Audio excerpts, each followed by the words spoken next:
So, Juzi I was invited to go and and perform at Jamhuri Day celebrations.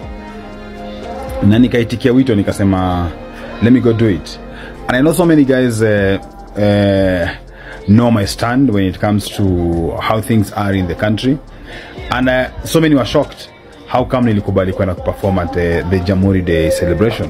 Ebana, inakuwa vipi mwanahabari 254, hujambo na karibu kwenye makala hizi. Na kama kawaida Habari 254 itabaki kwa kisiwa cha burudani na bila ndumba wala chale. Tunakupakulia mengi kuhusiana na matokeo humu nchini na vile vile kimataifa. Kwa hiyo siku ya leo nataka tulizamie swala la wasanii kupigiwa simu na Wakenya na kupashwa. Sasa hawa ni wasanii ambao waliperform kwenye Jamhuri Day na ilikuwa ni function ya serikali kuu. Kwa hiyo kuna wasanii kadha wa kadha ambao waliitwa katika sehemu zile ndio wakisha kuwa wametumbuiza Wakenya. Ni wale wasanii wakale ama wale wabobevu ama tuseme ni wakongwe, wagenge, na vile vile wengine pia wanaimba nyimbo za kumtukuza Mungu maarufu kama gospel. Kwa hiyo mmoja wa wasanii hawa ni Daddy Owen ambaye ametamba zaidi, na Daddy Owen kumbukwe ya kuwa huyu ni msanii mahiri kutoka nchini Kenya ambaye amekuwa akiimba nyimbo za kumtukuza Mungu.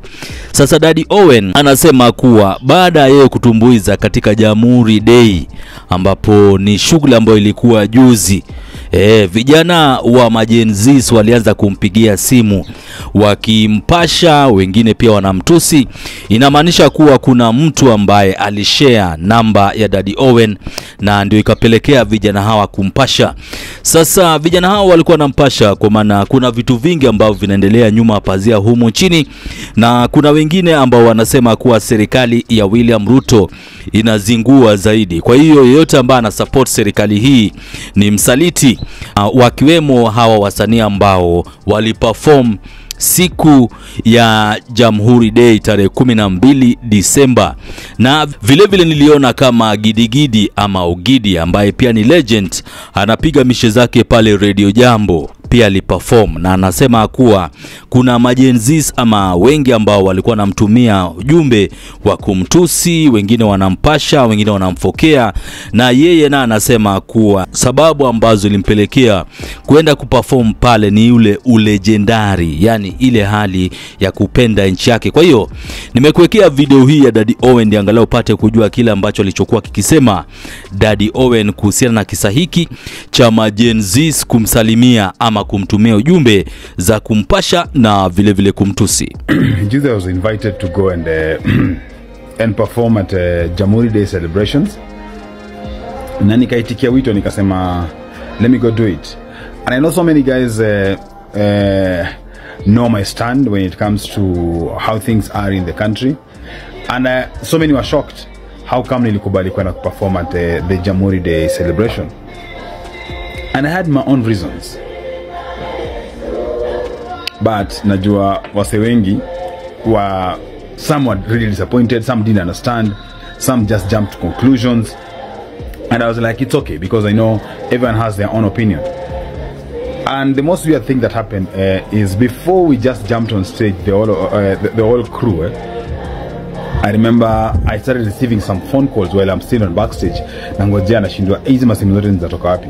Then I discovered someone has shared my name, my number. For mimi nibaki nimesalimiwa. So nilisalimiwa vizuri. I can assure you, nilisalimiwa vilivyo. And I had that experience of being salimiwad.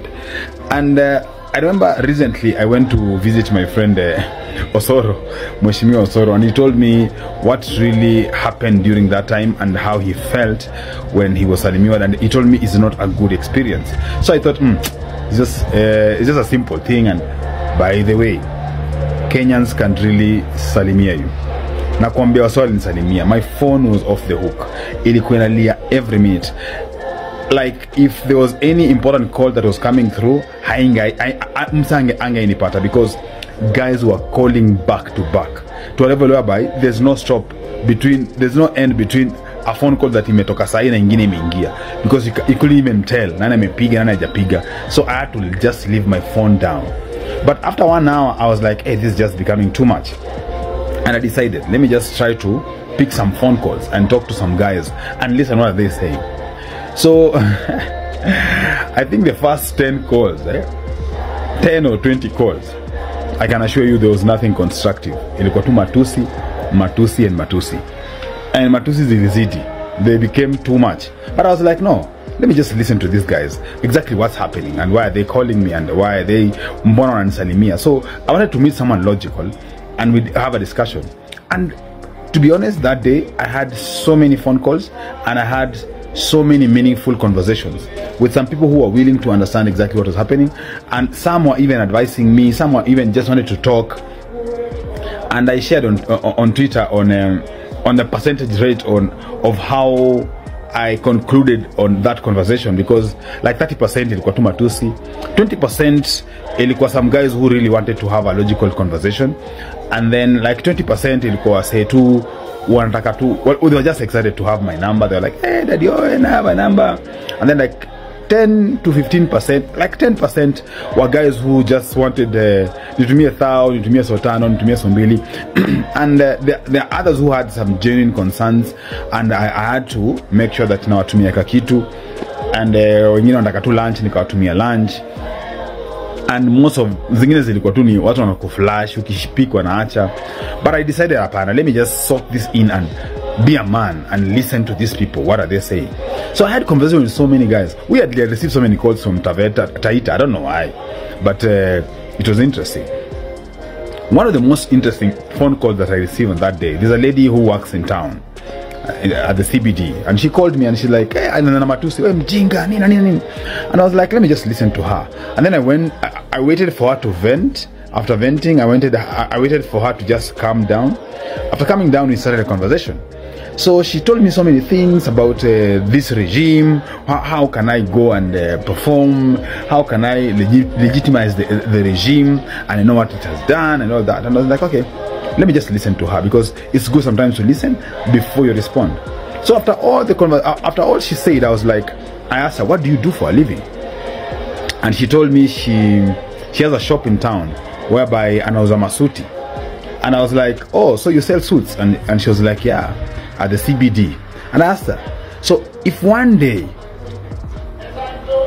President Ruto walks in her shop, you understand? Because we remember those days when Lucy Kibaki used just to walk into random shops and she does shopping in CBD and then she leaves. So one day, Orezo aseme, let me just walk into her shop randomly, si ati amesema ni yeye, just randomly. And then Orezo was like, aseme, I want to buy 5 suits. And then I buy 5 suits na toke. My question is, the moment ameingia kwa hiyo shop, you as the owner of that shop, nikauzo dem, you as the owner of that shop, will you walk away? She's like, no. I asked her why. She's like, no, this is my hustle. So she has to, so akikuja akibuy, si mimi nitamuzia because he is the customer. So nikamuza, the most important thing for you there is your hustle, sindio? And she was like, yeah. So for you, it's the business. You don't care about what is happening, how your criticism work against you in this situation. And she was like, no, that one is different because this is business. And I was like, I just left her like that. I didn't even try to make my point. But I know right now, when alikata hiyo simu, alikaa chini akafikiria, akarealize, I can understand my point. So guys, nilisalimiwa, nikasalimika.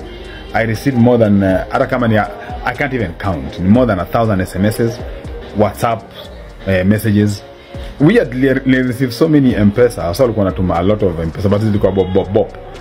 And so many phone calls because of matusi, but nilisalimika. And I had the experience. I know how it feels. But those who we had a constructive conversation about exactly what happened, who they were very logical. I made my point. They listened to me. They understood. And even some apologized. Some even called me to tell me whatever you did was not wrong. So, Kenyan nilisalimika.